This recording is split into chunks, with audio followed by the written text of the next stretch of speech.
আসসালামু আলাইকুম। গোফ্লাই হজ গ্রুপে আপনাদের সবাইকে জানাই আন্তরিক শুভেচ্ছা এবং অভিনন্দন। আজকে আমি আপনাদের মাঝে যে বিষয়টি নিয়ে উপস্থিত হয়েছি সেটি হলো আমাদের উমরা ভিসা। আমরা অনেকে আছি যে ভালো একটা এজেন্সি খুঁজতেছি যে উমরা ভিসা যাওয়ার জন্য, কিন্তু আমরা উমরা ভিসা ভালো এজেন্সির মাধ্যমে উমরা যাওয়ার জন্য অনেক চেষ্টা করতেছি, আমরা পাইতেছি না। আমি একটা কথা বলি আপনাদেরকে, আমরা দুইটা প্যাকেজ আমরা তৈরি করেছি। একটা হলো আমাদের জুলাইয়ের 15 তারিখ, এটা আমি কল্পনা করতে পারি নাই যে 34টা গ্রুপ করে ইনশাআল্লাহ আমাদের মিলে যাবে। হুট করে মিলে গিয়েছে। তো আমরা চাইতেছি 1,10,000 টাকা যে উমরা প্যাকেজটা ছিল সেটা তখন আমি যখন বলছিলাম তখন বিমানের রেট একেবারে কম ছিল, ঠিক আছে। এখন মোটামুটি প্রায় 5 থেকে 7,000 টাকা বাড়ছে, যার কারণে আমরা ওই প্যাকেজটা এই রেটে নিতে পারতেছি না। তো অবশ্যই যারা 1,10,000 টাকার প্যাকেজটার কথা ছিল সেটি হলো 1,15,600 টাকায় ইনশাল্লাহ আমরা দিচ্ছি আপনাদেরকে উমরা সম্পূর্ণ খরচ 1,16,000 টাকায় কাছাকাছি।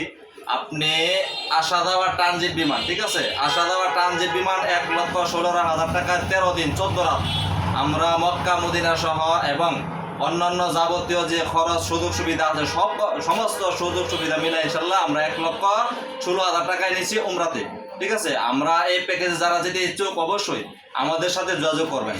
এখন তো আমরা অনেক কাছে যে ট্রানজিট বিমানের কথা শুনে তো আমার মাথা ঘাবড়া গেল, ট্রানজিট বিমানে গেলে এই হবে সেই হবে, সময় লাগবে, ঝামেলা হবে। আসলে ভাই এরকম কোনো কিছু না ভাই, আপনি একটু বোঝেন তাহলে বুঝতে পারবেন।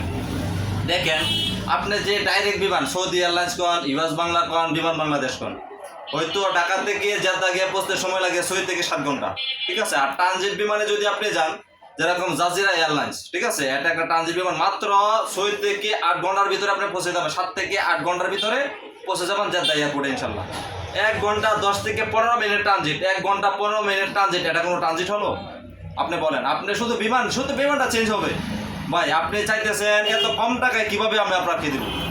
এই প্যাকেজে আমি যে প্যাকেজটা অন্তর্ভুক্ত করেছি ইনশাল্লাহ, আমি যে 2 থেকে 300 মিটারের ভিতরে আমি হোটেলটা রাখবো ইনশাল্লাহ, ঠিক আছে। 2 থেকে 300 মিটারের ভিতরে আমরা হোটেল রাখবো এবং খাবার এভরিথিং সব কিছু থাকবে। আমি যে প্যাকেজটা নিতেছি এই প্যাকেজের ভিতরে আমার মনে হয় না যে অন্য কোথাও এর চাইতে কম রেট কেউ পাবে, ঠিক আছে। এটা হলো আমি আমার গর্ব থেকে বলতেছি, কারণ যেহেতু আমি একটা সিভিল এভিয়েশনের লাইসেন্স প্রাপ্ত, আমি চেষ্টা করি যে আমার নিজস্ব লাইসেন্স থেকে টিকিট কাটার জন্য। যাই হোক, শুধু আমরা লাভের চিন্তা করি না, আমি একটা কথাই বলি, আমরা কিন্তু লাভের চিন্তা করি না, আমরা চিন্তা করি হাজিদেরকে সেবা দেওয়া। ইনশাল্লাহ যারা আমাদের গ্রুপের মধ্যে যাবেন আপনারা বুঝতে পারবেন যে আমাদের সেবাটা কিরকম হয়েছে।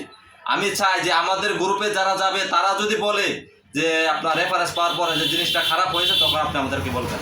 তো অবশ্যই যদি আপনারা আমাদের সাথে যেতে চান অবশ্যই আমাদের সাথে যোগাযোগ করবেন। গোফ্লাই হজ গ্রুপ। আপনার বইয়ের সকল ধন্যবাদ।